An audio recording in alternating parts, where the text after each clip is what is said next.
All right, I will share.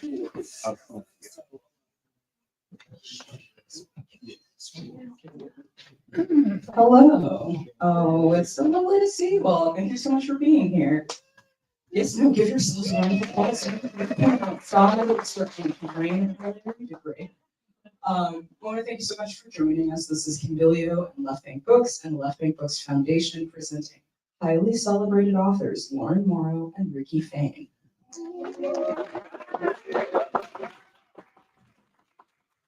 Now we are fortunately graced with the presence of David Haynes, who I'll talk about in a moment. So he will introduce our authors more properly. But I'll give you a little note about where you are right now. We appreciate it so much. First, I'd like to say that tonight's event is only possible because of your support. Whenever you support Left Bank Books by shopping with us or donating to our foundation, your money's going directly into the local economy, keeps our bookstore open, keeps your streets paved, your libraries funded, your parks free, and again, just a really important part for me, booksellers fed. So we thank you for being here. It also helps writers like these wonderful folks with us tonight get the support that they deserve from their communities. So we thank you very much for being here. When you buy a book at the front desk, if you haven't done it, it's okay. I know some of y'all didn't get to it, it's okay. But when you do, we do invite you to also make a donation to the Left Bank Books Foundation. We are in the middle of our holiday fundraising drive, and it literally creates this space, and we thank you again just for being here. Also to my people online, thank you so much for checking us out, and thank you for shopping local. A very important thing to do, especially this year. My name is Danielle King. I am the general manager, etc. Here at Left Bank Books. I get to help our fantastic events coordinator, Shane Mullen, put on, and our tremendous team here in St. Louis of booksellers put on hundreds of events every year. And it's really only possible because we have community support, but also our love of books. And we thank you for sharing in that love tonight. Be sure to check out our events calendar for my folks who bought books. On the back of your bookmark, there is a QR code that goes right to it. We have excellent stuff. We're wrapping up our events calendar for the year, but we will get right back into it in January. So lots to look forward to for readers of all ages. Now, a little bit on our authors from Board Chair. I want to give you all the accolades of Kimbilio, David Haynes. Give me a warm welcome.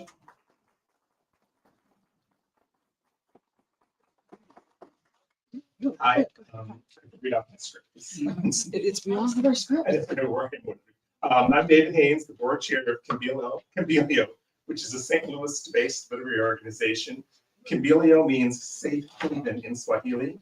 We're a community of writers, scholars who are committed to developing, empowering, and sustaining fiction writers of the African diaspora and their stories. And the two writers we have here with you today are both Kimbilio Fellows, which we're really proud of. Projects for Kimbilio include readings, presentations at professional conferences, social media networking, book prizes, and an annual summer retreat for fiction writers who are members of the Kimbilio community. If you'd like to learn more about our work, please visit our website, kimbiliofiction.com. Hold on, bookmark. And if you get a Kimbilio bookmark, you get your book signed, you have information on the back and how to find out more about us. Let's see.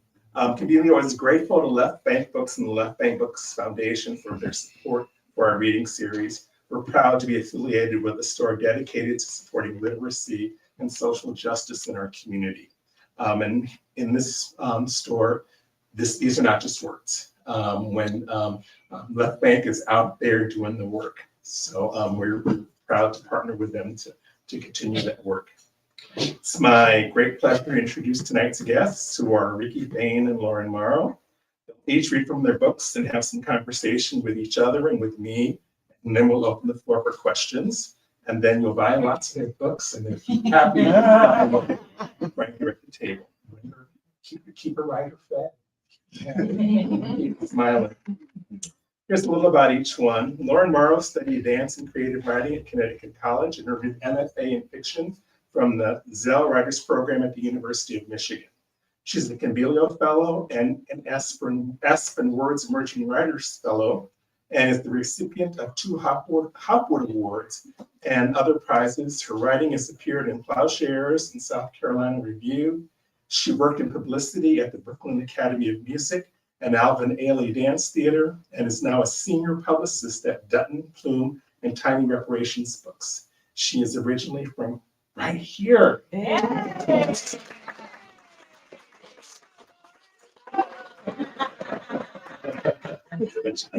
And she gets to live in Brooklyn.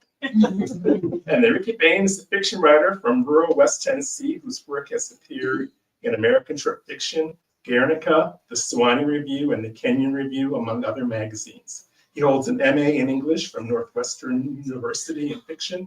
And an MFA in fiction from the Michener Center at the University of Texas. His writing embodies his Black Southern upbringing in order to reimagine and honor his ancestors' experience. Please welcome Rickey.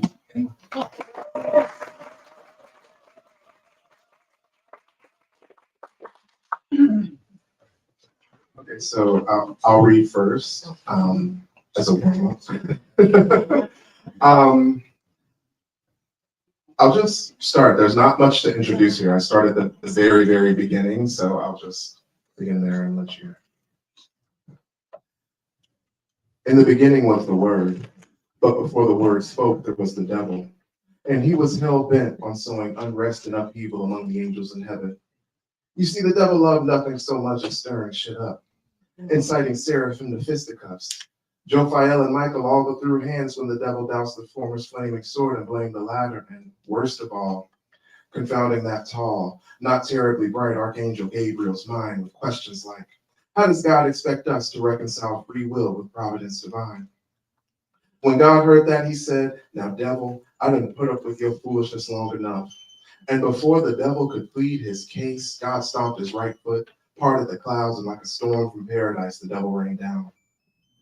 The devil sat there on the cold, dark earth with his head hung low, powerful, lonesome. And when God said, let there be light, he hid in the shadows.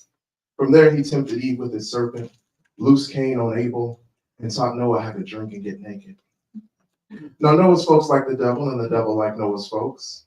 Anybody who can hold their liquor and keep their lies straight is never long in wanting friends. But he couldn't joke with Noah's folk like he could angels. They didn't banter, trade tall tales, kid, or have wolf tickets for sale. I mean, it was sad. Those poor folks couldn't cut the monkey if you held the knife for them. Case in point, one day the devil greeted Ham by asking him how he got to be so high on the hog, live so large, but Noah's son couldn't pick up what the devil put down. Just stood there as blank-faced and bewildered as the day he caught an eye full of his daddy's manhood. And so, though it pained his conscience, the devil had no choice but to trick Nimrod, Ham's grandson, into getting him home. You see, Nimrod claimed his might rivaled God's, ruled according to a merciless code. Nimrod's people couldn't do nothing without Nimrod's say-so. All the devil had to do to trick Nimrod was testify to all the ways God flouted his laws. God's crimes were as numerous as they were inimical, being everywhere and nowhere all at once, working in ways mysterious, and bringing the world into being without Nimrod's input. Who gave God leave to make the earth and the heavens? Nimrod certainly hadn't sanctioned it. What was more, the devil said, pacing back and forth in front of the court, the great maker added insult to injury by failing to present himself to Nimrod, stand trial, and account for his many offenses. How could Nimrod abide such impertinence? Unless, and here the devil paused for dramatic effect. Could it be Nimrod was not as powerful as he led folks to believe? Was the only power Nimrod had over the power the people conceded? All at once the people turned to Nimrod, considering, how bad was this man really? Already they were plotting. Already they were scheming. Nimrod could feel it. His iron grip was slipping. Nimrod's only hope was to string his bow to back his boast, fire arrows into heaven and hit something, anything celestial. I'm no expert on the science of it, the devil said, but you might have a better shot at God if you aim from higher up. What if you built a tower? That just might be the best idea anyone's ever had, Nimrod said, seeing at once the project's potential to unite the populace and divert attention from his gross incompetence. The devil could hardly believe folks had let someone so self-interested lead them. No matter, once he climbed the Tower of Babel and spread his wings, he would be home, free of these terrible people. Just as the devil was in spitting distance of the pearly gates, though, God wrinkled his nose, confounded all the bricklayers, reached out from the clouds and flipped the tower down. The devil kicked around for a while after that, propping up empires and watching them fall, making waves wherever he found calm. Before long, he heard tell of God sending down his only son, which hurt the devil's feelings because even though they butted heads now and then, the devil always thought of himself as God's own. But he didn't harp on God counting him out and was ready to forgive his father's every trespass if only he could get back home.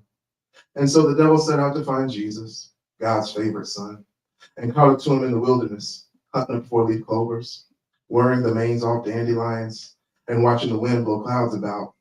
The devil spent 40 days and 40 nights trying to reason with Jesus, brother to brother. Jesus, the devil said, I'm not evil, not really. How could I be? Ain't nothing in me God ain't put there. Ain't a thing in my heart God didn't smile upon. All I want is to get back home. When Jesus heard the devil's words, he wept. Because you know Jesus real soft heart, especially when it comes to fathers not doing right by their sons.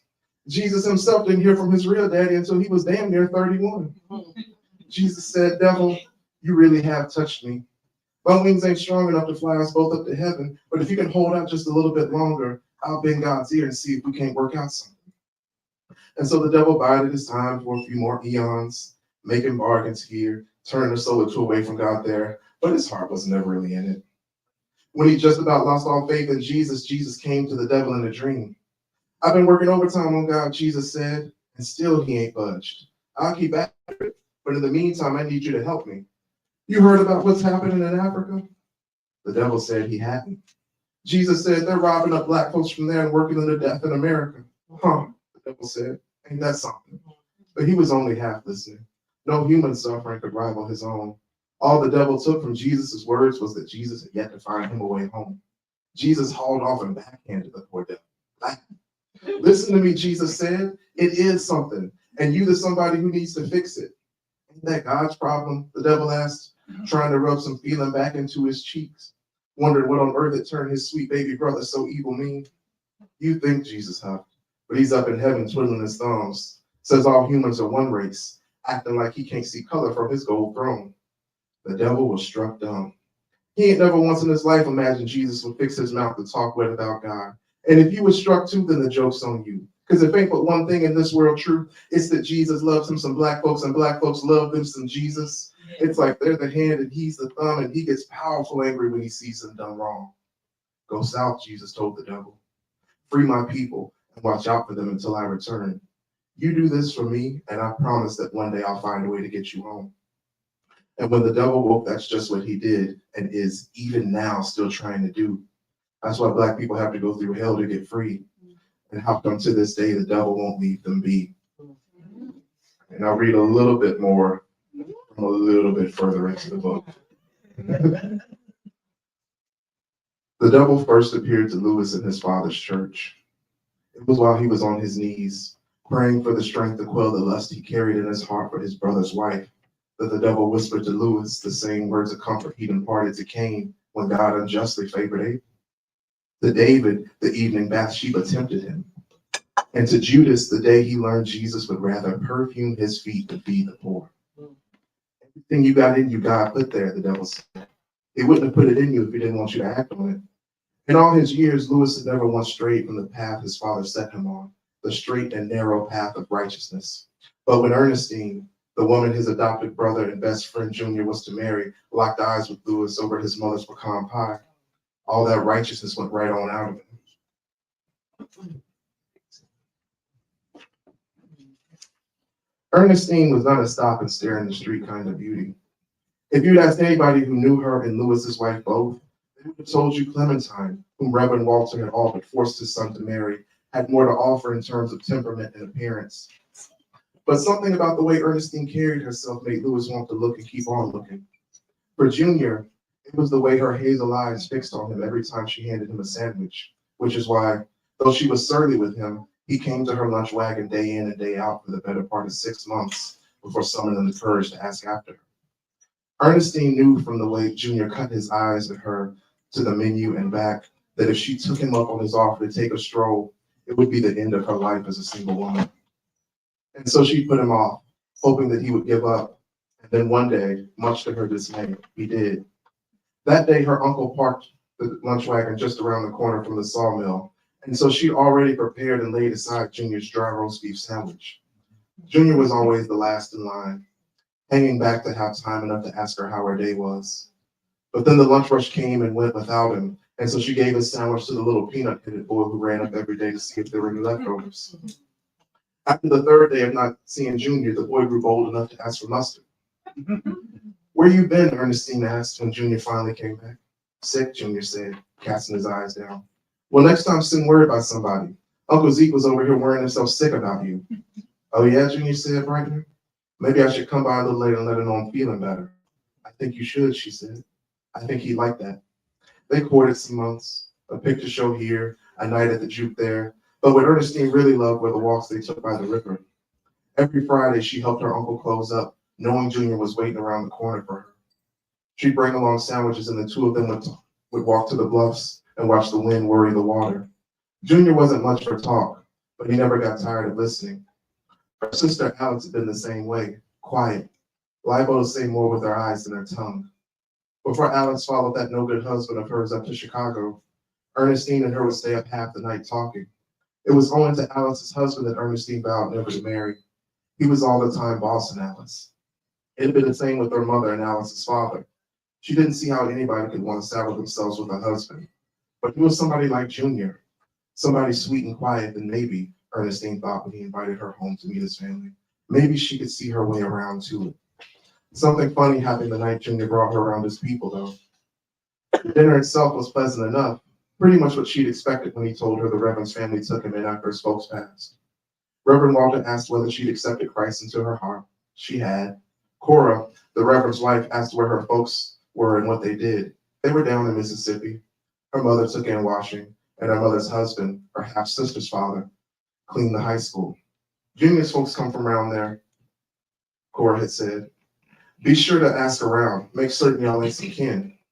Cora's younger sister had let a boy she met uptown put his hand up her skirt once, and later it came out that he was their cousin by way of a roving uncle, her mother's brother. Ever since then, she'd been quick to warn folks to check whether someone they wanted to court was kin. But none of the questions Junior's adopted parents put to Ernestine unnerved her the way Lewis's staring did. She could feel his eyes on her all through the dinner. But whenever she turned to face him, he either cast his eyes down at his plate or over to his wife, Clementine, who was sweet, Ernestine thought, but terribly dull. It's just nerves, Lewis told herself. It's just nerves, Ernestine told herself, remembering the jolt of electricity that shot through her when, once Cora's pecan pie had been served, she and Lewis locked eyes. I know Junior's going to put the question to me, and so my mind's doing whatever it can to ruin it. At first, Lewis attributed his inability to turn away from Ernestine to her novelty. Ernestine's voice, soft and low, was only as sweet as honey because he'd never heard it before. He'd known Clementine all his life, so he'd never had the chance to feel that way for her. Once his heart got used to Ernestine, Lewis lay awake at night hoping it wouldn't beat so goddamn hard every time he saw her. But then the wedding happened, and as he watched Ernestine walk down the aisle in what had to be the prettiest white dress anybody had ever seen, his insides seized up. He looked from her to Junior and back, walked around the side of the pulpit and vomited, feeling that the burning ache occasioning the call, the awful moment his father had warned him of, the instant in which he would be brought low by God's awful power had finally come. Only it didn't want him to preach. It wanted him to bed his brother's wife.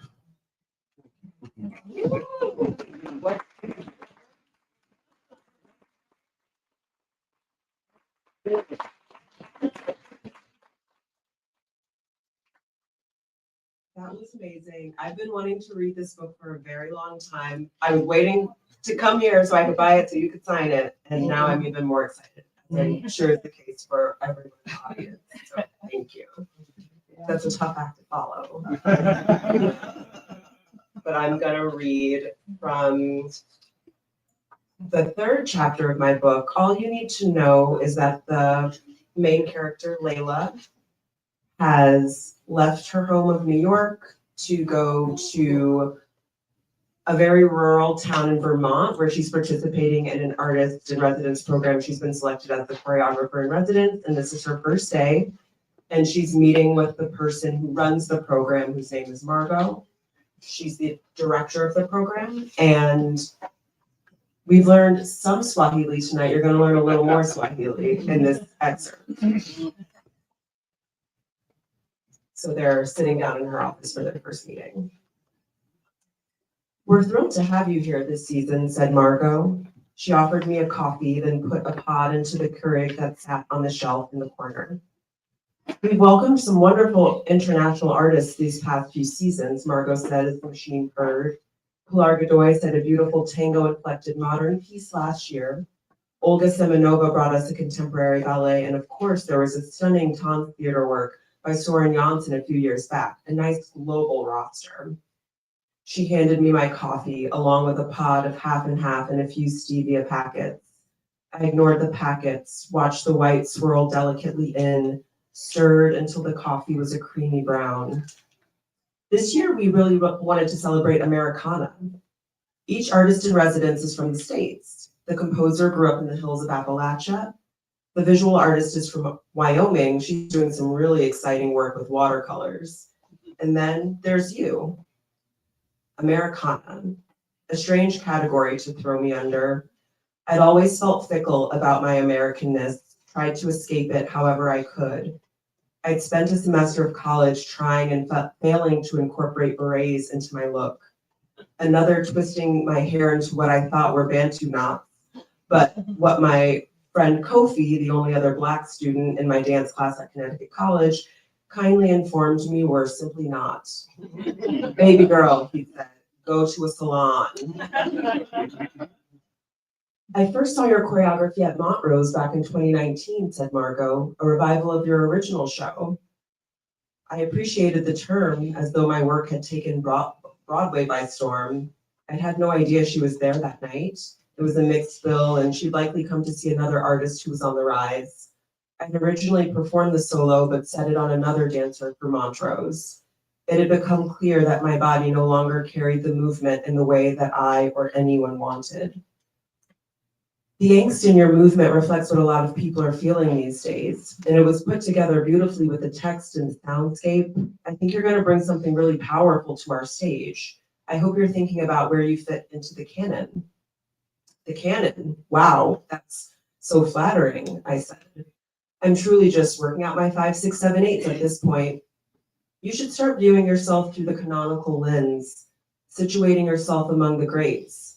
Alvin Ailey, Bill T. Jones, Martha Graham, I said jokingly, Merce Cunningham, Camille A. Brown, she said, Ronald K. Brown, all the Browns, all the Blacks. I love these artists and their companies, of course. I had seen them at BAM and other major theaters across the city. Ailey was undoubtedly an influence. Sharp, explosive movement, intricate musicality, the sweet marriage of hip slip and debutante posture. But so was Cunningham, his experimentation with rules and randomness that made each performance a game, something fresh, new. Graham, the mother of modern dance, whose raw surrender birthed a movement. Pina Bausch, who brought glamour, humor, and flirtation to the world with her dance theater. Every underappreciated choreographer who'd made a music video move in the past 30 years, all bombast and swag. But I wasn't a purist. Influence and inspiration were different. My style was guided by dozens of choreographers. It was difficult to pinpoint exactly from which family trees I'd branched, and placing myself beside any of them felt like a premature act of arrogance. I can't wait to see what you do, said Margot, especially with everything happening in the world right now, everything that's happened in the past, the pain, the injustice. My breath lodged at the back of my throat, preparing for what might come next, a chant of Black Lives Matter, a performance of We Shall Overcome by a gospel choir waiting in the hallway. But Margot just stared at me, the next great hope of the Black dance canon. Well, I said, I'm excited to get moving in the studio, but I can't promise I'm going to crank out a Revelation Redux. I'll see what I can do. Do see, said Margot. Don't sell yourself short. Your work was moving even when you were working full time, and now the possibilities are endless. There's a phrase in Swahili that I learned during my time in Tanzania.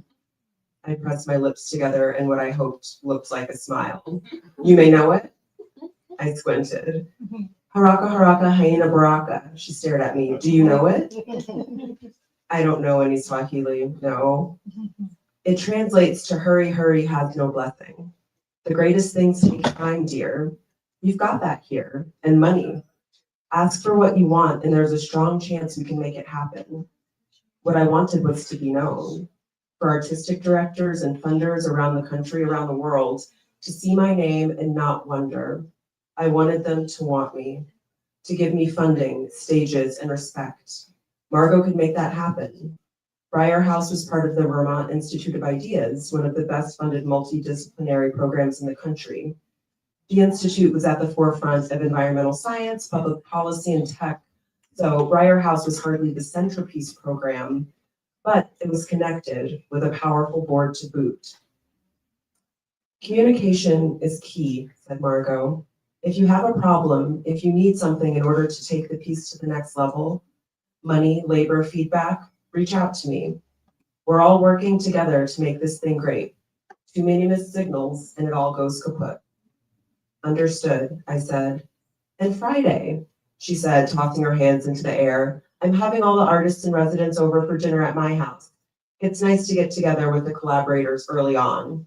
Partners are welcome. I don't like to pry. Some people have them, some don't. I'll bring my husband, I said, glad for her to know I was lawfully wedded. And I'm glad we got to talk. I'm really excited to be here.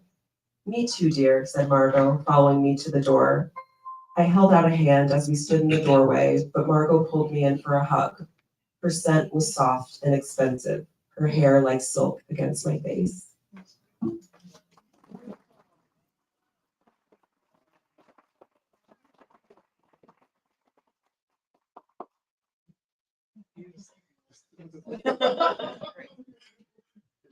So where to begin? Yeah, I don't know.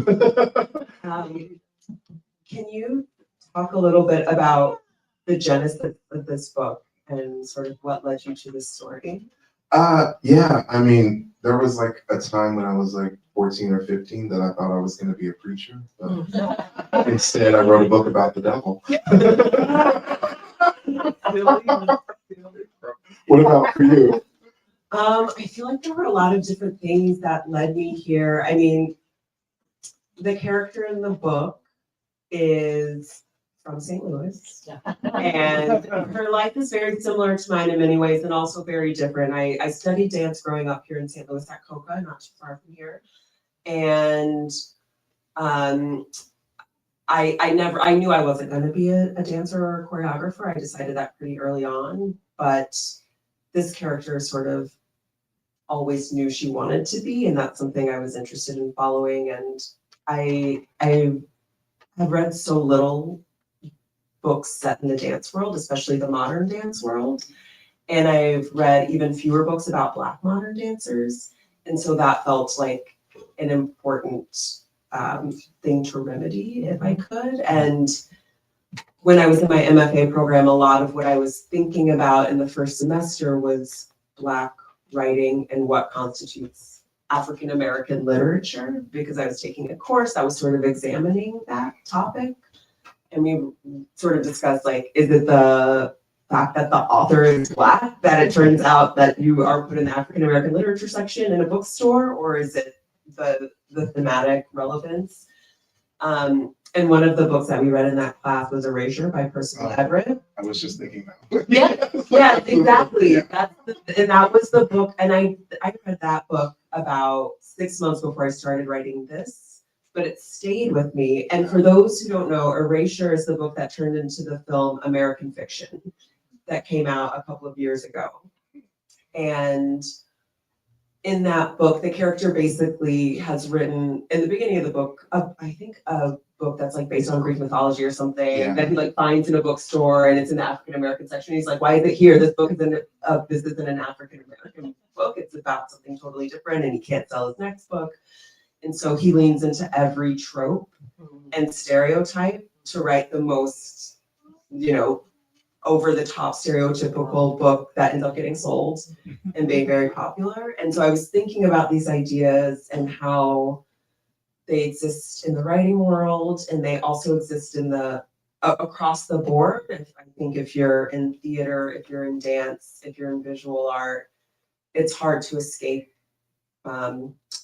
the gatekeepers and what they want and expect. And so I wanted to sort of bring those ideas together, but rather than focus on the world of books, I wanted to focus on the world of dance. So that sort of is a very long explanation of what led me here. No, I'm curious about, like, I'm always interested when writers sort of like are really interested and invested in one medium and then carry it over to another. How do you feel like you negotiated, like, thinking about movement and like the presence of dance, and how did you put that into prose? That's a really good question. And it was hard because like I said, I grew up dancing, so I know dance well, but not everyone does. Most people don't. And so a big part of writing the book was trying to determine how to convey what these characters are doing, because there are a lot of dance scenes that happen throughout the book. And I wanted to give just enough so that you can like see what's happening in the space or imagine, and also leave enough room for you to sort of imagine whatever it is you want to see. Because if you put in too much technical jargon or like people don't like, I can't assume that everyone speaks French, which ballet is all in French, so I can't put in too many terms. This is also modern dance, so it's a whole other language. So I sort of sketched the dance scenes, and I tried to put as much feeling into them so that you're feeling sort of the air and the space and the heat and the way that the characters feel on the inside rather than specifically what the dance maybe looks like. It's really cool. It was fun and hard. Yeah, because I was thinking about when I heard the Alvin Ailey in your bio, I was like, click. Yeah. So, like, were you thinking like, what direction does she go? And like, is it like leaning into that, or is she trying to like break away? Yeah. Well, I think that's a really good question. And not only is she asked that by Margot, who we met in that section, but she also very soon after this meets her cast of dancers, and they're all Black dancers, which was partially her decision. She selected a group of them, but they narrowed it. The group that they narrowed down happens to all be Black dancers. And they really push her on why she doesn't want to create in a certain sort of way, in a different way than Margot does. But they're asking questions about what her choices are. And so a good chunk of the book is her questioning her own intentions and sort of reassessing how she's approaching dance and what it means to her and what it could or should mean, and also reflecting on her past while she's doing that and why she's maybe resisted certain things for a certain chunk of her life. So there's a lot of like looking back in order to look forward, and for her to actually situate herself within the dance canon and figure out where she fits in or if she does fit in.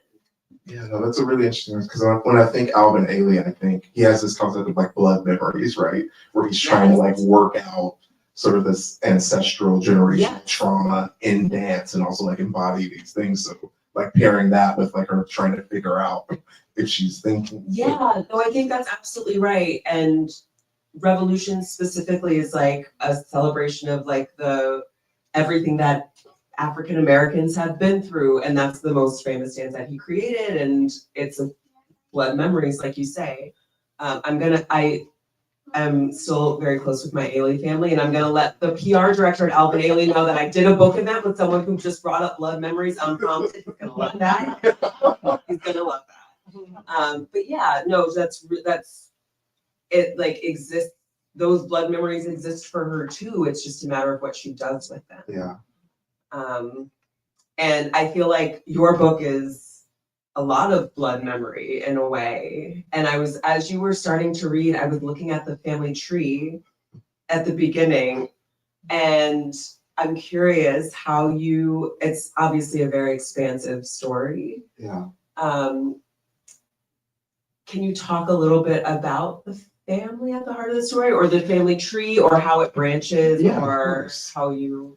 Yeah, so like as you all heard at the beginning, Jesus sort of makes a deal with the devil, right? Like if he can like make things better for Black folks, he'll help him get into heaven.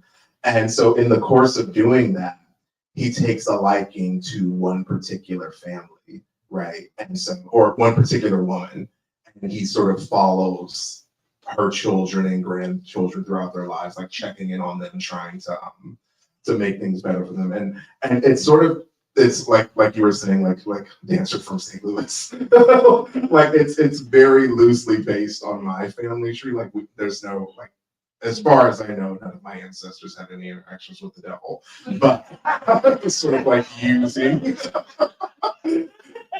like what I could sort of like find out about them and like where they were and what they were doing, and then trying to like use that as sort of like the loose scaffolding for like moving through time from this moment forward, and then like imagining my way into those gaps, right? Like I don't know who my first Black ancestor was who came over, right? But I'm imagining like what it's like, and I sort of start in that moment of the Middle Passage as her sort of it being sort of like the genesis of this family. That's incredible. And I am always impressed by people who can take their writing so far into a past that we don't know. Like you say, there are some things that we can't necessarily know. And I imagine there was a lot of research involved. Yeah, so I kind of did it backwards. I did all the research before I knew I wanted to write. So I was like, independently of that, which is how I know about Blood Memories, I was thinking about how what Black people remember, like not necessarily like what's only verbally passed down, but like sort of the embodied practices that sort of continue, or like, I do this, but because my grandfather did that, right? And how that sort of gets translated, or I'm a parent now, and I see myself like literally my dad's words coming out of my mouth, and I'm like, how far back does this go? Or like my son heard himself the other day, and I was like, you gotta walk that off. I was like, just like pre-cautious, just like out. That happens. Yeah. I will say, I mean, I have said some phrases in the past few weeks, and I'm like, the number of times I've gone, No, it's my mom. They're coming out of me, and I don't know what it is yet, but I think and I hear and I say things that feel eerily familiar sometimes, and I think it's inevitable. Yeah, it is. And I started thinking about like, I remember that. But I think too, I feel like the way that we're sort of taught about slavery as a culture, it seems like it's supposed to be this thing that's like really remote. But when I started like looking at my family tree, I realized, oh, my grandfather's grandfather had firsthand experience of this. And so I thought about like, I had this strong relationship with my grandfather, right? Like, what does it mean for someone I love to have loved someone that went through that? And then it didn't feel remote at all. It felt like it was right there. That's so powerful. That's so powerful. And the story is in Mississippi. Tennessee. Tennessee. Did I hear Mississippi? Yeah. So one of the characters has just come up. Come up. I mean, from Mississippi. I asked if it's good word. Oh yeah. Okay. Yeah. Like we're right up the what part? Tupelo. Okay. Oh. Yeah, it's not far from Memphis. Yeah. We might. I don't know. I got mistaken for one of your. I was just like, I see it a little bit. Like, it might be family. It was like, you look familiar.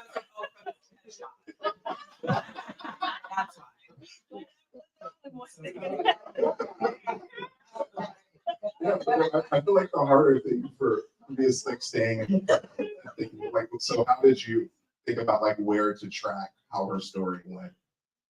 Well, I've been revealing this at certain book events. It started off as a glorifying journal. It started off not in the dance world in the very first draft. It was about a woman in an MFA program. It was just too close to my own story. And I went back and I read it and I was like, this isn't interesting or good. But in terms of tracking, I knew I wanted the program to be a season. I wanted to contain the story, to sort of give myself some rules and like a container. I also knew, like, I wrote this after like my marriage was ending and a lot of big things were changing in my life, and that was an element of the story that I wanted to explore as well. And so I knew that during this process, a lot of big things were going to happen in her life that weren't connected to the program, but complicated her experience in the program. And so I sort of went season by season and tracked what her experience was in the program and outside of the program in terms of not only her marriage, but her friendships. She's got friends who are really successful in the dance world, and she's dealing with that comparison and seeing that in real time and dealing with that, I think, is very real for a lot of people. And she's also got her mom back home who thinks she's in New Hampshire and in Maine and can't remember that she's in Vermont. She's in Vermont for this 9-month period. My mother's here. She's never forgotten where I've been at any point. That was just a fun thing to know. But as the story went on, there were more and more complications that I wanted to layer into her life, because obviously there's a lot she's figuring out with her movement. And it's not only like the meaning behind it or what she wants, it's just getting her body to dance again after not doing it for a really long time. Like the physical challenges are very real for her too. And they become those challenges become increasingly difficult as the book moves forward. And then the challenges with the dancers and conflicts that she has and disagreements and what they want to do or don't want to do. And then more and more becomes clear with what's happening at the institution, which I will not share, but you'll find out if you read the book. It's a very, I wanted to layer in a lot of things that felt relevant to today without being super specific, because I want, the book to live on and feel relevant at any point. But she's sort of at any given moment dodging all these different things that are coming at her while still doing the thing that she came there to do, which is make a dance. It's the thing she's always wanted, and it's suddenly become the most complicated thing she could have imagined. And I kind of wanted to put her through the ringer. No, it's interesting because I feel like dance is one of those things that takes so much time and dedication. I don't see how it doesn't strain all of those other relationships. Like I feel like you kind of have to sacrifice it. Yeah, and so much of the book is about sacrifice in different ways. And, I think all of us have different moments in our life when one thing is more important than other things, or your job takes over, or your family, or your kids, or some passion that you've had that you've sort of kept suppressed, which is what Layla's dealing with. She's always wanted to do this and has never been brave enough to. And then when she finally does, she spent her life sort of dedicated to it, but not allowing herself to follow it. And when she finally does, a lot of other things are thrown into chaos, including her own physical state. And I admire dancers quite a bit, but I knew early on, because of the risk that you take on. I mean, if you're a dancer and you get an injury, your career could be over when you're 26, 27 years old, and then you have to figure it out. And even if you're not dealing with a major injury, your career is still over pretty young as compared to anyone else whose body isn't what, earns their paycheck. Yeah, and the paycheck isn't that big. The paycheck is really small also. That's another big thing that she's contending with. Even when it goes all the way right. Yeah, when it goes all the way right. I mean, Misty Copeland just retired in October, and she, I think, is probably the most famous dancer in the world at this point. And she's not making anywhere near where some basketball player you've never heard of is making. Art just isn't dance just isn't valued in the same way, even though she's probably one of the strongest humans on the planet and also pairs that strength and athleticism with artistry, which is rare. And it makes me sad that dancers don't get paid what they deserve, but it's all a part of it. And yet dancers keep on keeping on, and I love to watch them and support them and celebrate them. And that's a big part of what this book is about. Let's get some questions from the audience.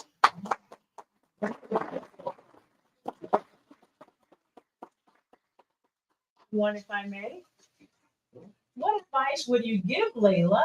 And what would you say are some of the greatest similarities and differences between yourself and Layla? I think if I could give her any advice, it would be to forget everybody else. Stop thinking about what everybody else wants and look inward and work through your process in that way. Because she's really concerned with pleasing a lot of people. And that's sort of what holds her back for a good portion of the book. It's why she's starting on her journey in choreography in her early 30s, because she was too afraid to like take that leap because she was thinking about this and that and was not as confident in herself as she ought to have been. So that's the advice I would give her. I think the biggest similarities, I mean, I think our childhoods are probably what's most similar, because she grew up in St. Louis, studied dance, went off to, I mean, I sent her essentially, I put her on my same academic trajectory. She went to Connecticut College and studied dance there. I think after that point is where our lives start to diverge a little bit, even though there's still some adult similarities. I think the biggest difference, that's a good question. I mean, there are some like logistical differences in terms of like the structure of her family. I think by the end of the book, she's gotten really bold and has done some things that really frighten her. I mean, not to say that I haven't done anything like brave, but she's faced with some really big challenges and has to make some decisions that I'm really glad I have never had to make. And, you know, if I were in her shoes, I can't say if I would make the same decisions or not. And that's the fun thing about writing a book. You can make your characters do whatever you want. Sometimes the more exciting thing to do is the thing that you wouldn't do. And that sort of can set the book off on a different path and separate you from the character a little bit. So I think some of the choices she makes, I think, are different than the ones that I would make, and in ways that I admire sometimes. Wonderful. I got two questions. I'll start with Ricky, so Lauren can think about hers. So your wordmanship is almost like music, like it's beautiful. Is it somebody you listened to growing up? Was there a storyteller? Oh, yeah, for sure. I mean, I usually say this before I read, but sometimes I don't because I get nervous. But honestly, this book is like 100% my dad's voice. Like the way he used to tell stories, like, and the different ways he would shift depending on where he's telling the story. Like, I remember he would be invited to speak at like our church and other churches in the area. Like there'd be like an Easter program or something, and he's like in the afternoon. But he would never use the Bible. He would always kind of make up his own thing. Like I remember once he had a story about the theme was sacrifice actually, and he was like, yeah, there was this chicken and this pig, and the chicken decided that they saw some kids that were hungry, and the chicken's like, let's give these kids breakfast, and the pig was like, hold on, you know, if I decide to give these kids breakfast, you know, it's a much larger sacrifice. So yeah, definitely my dad's voice. And Lauren's question is, so there's a lot of added characters. You got your main characters all the way through. The most fun for me to read was the kids on the subway and your connection with them. Do you have a favorite character that was the most fun for you to write in the story? Oh, I like that question a lot. I also love the kids on the subway. I'm glad you liked them. I had a lot of fun writing all of the characters. I had a fun time writing Margot, who's the character that I introduced in the excerpt just now, and kind of having fun with her, and making her into a bit of an unlikable woman. I really liked writing Kofi, who is her choreographer friend. And he's very successful, and Layla sort of envies all that he has and wants to be like him, and sort of asks, like, how do I do what you're doing? And there's no answer to that question when it comes to being an artist of any sort. And I liked writing the cousin Bria, who's her older cousin, who is not based on any one family member, but I feel like I have a lot of wonderful cousins that I love very much. And Bria's sort of got her life together. She's living like a very steady life in the same neighborhood where she grew up, and has 2 kids and a husband. And Layla's sort of gone off on a different trajectory and kind of admires Bria and looks up to her in a way. Bria's a couple of years older, and Bria's also a lot of fun. She's just like a fun person, like you want to hang out with her.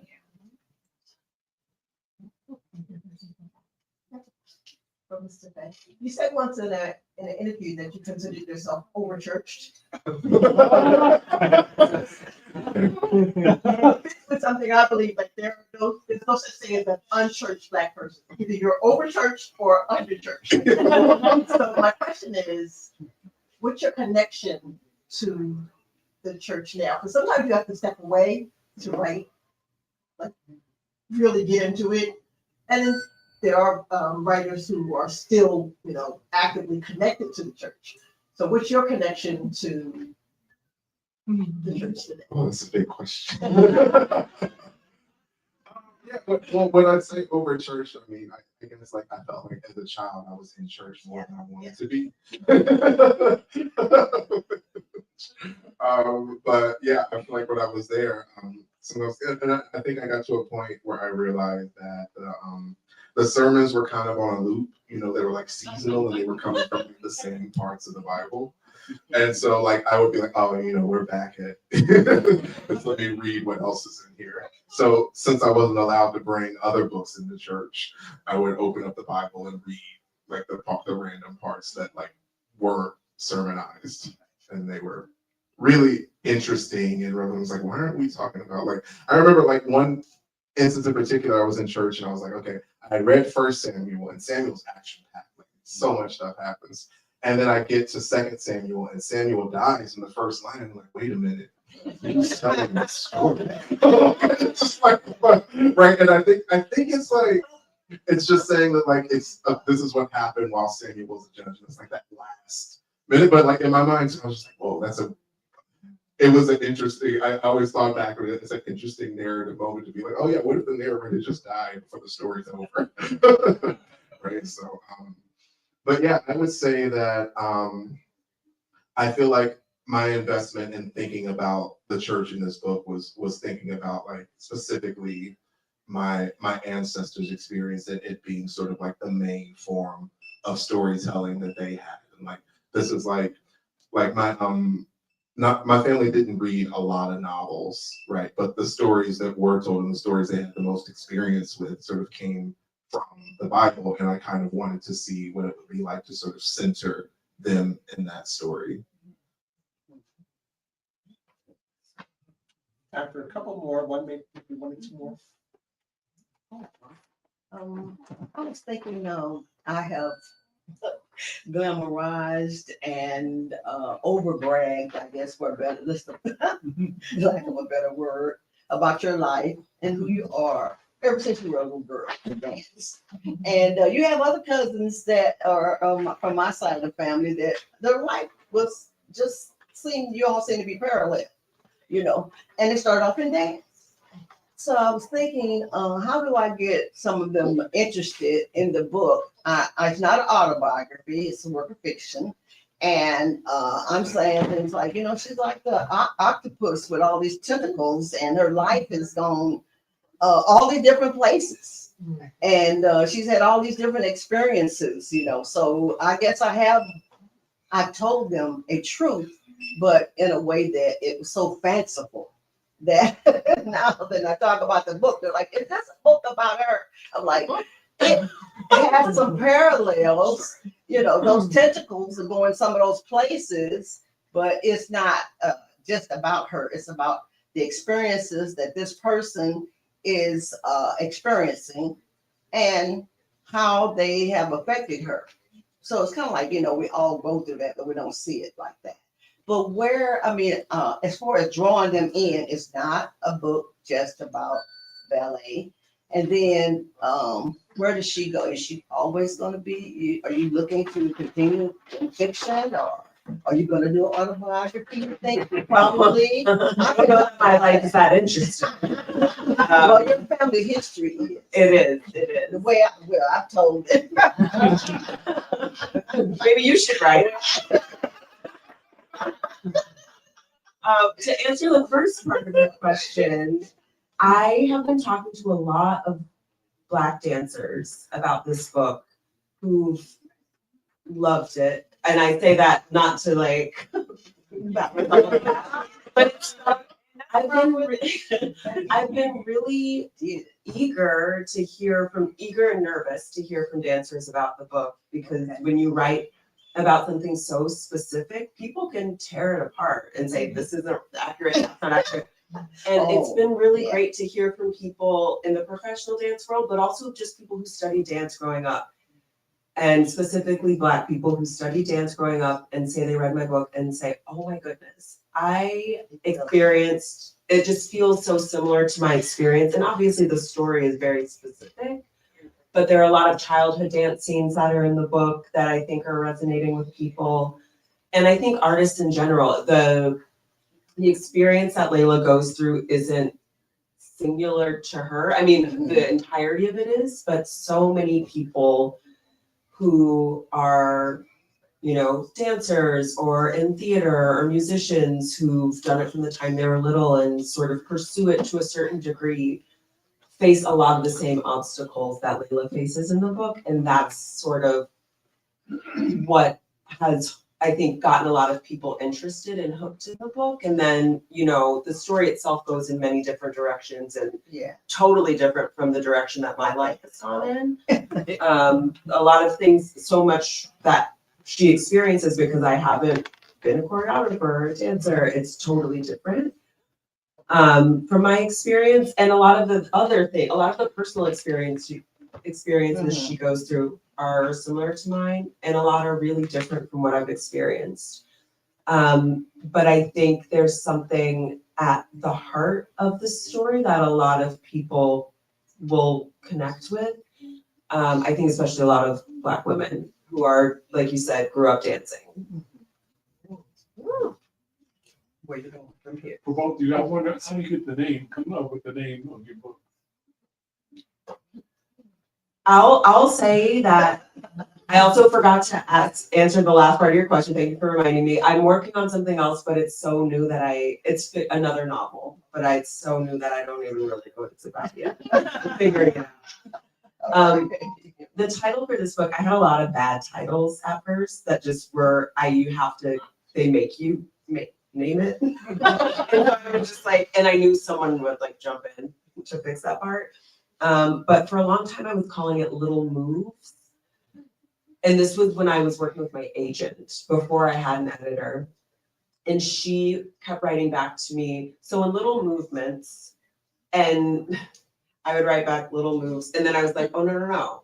That's the title of the book, is Little Movements, because it has such a more expansive meaning. It means so much more than little moves. Like she's making these baby steps, and there are movements. A movement can mean so many things, a political movement, a physical movement. And so that sort of felt like the only option. Like once I heard it and once other people started to respond to it, it became very clear that was the title. For me, the working title I had for most of the book's life was, or I guess in the early stages, was Sins of the Father, which is a terrible title. But I was workshopping it, and the workshop leader like picked out a phrase, a line of dialogue. She said, that title you have is terrible. This is your title. And it was The Devil 3 times. And then actually when I sold the book, they changed it to All God's Children. college. And so it was All God's Children for like a year. And then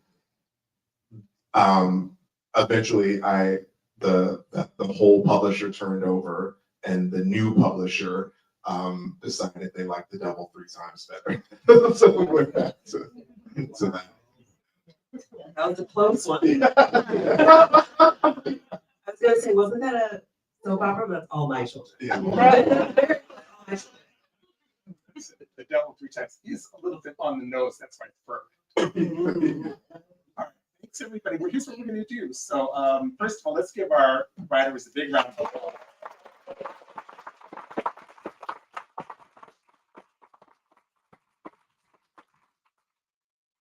And we've got, there's some lovely champagne that's still over there. We haven't had any. And we're going to let our writers just have a second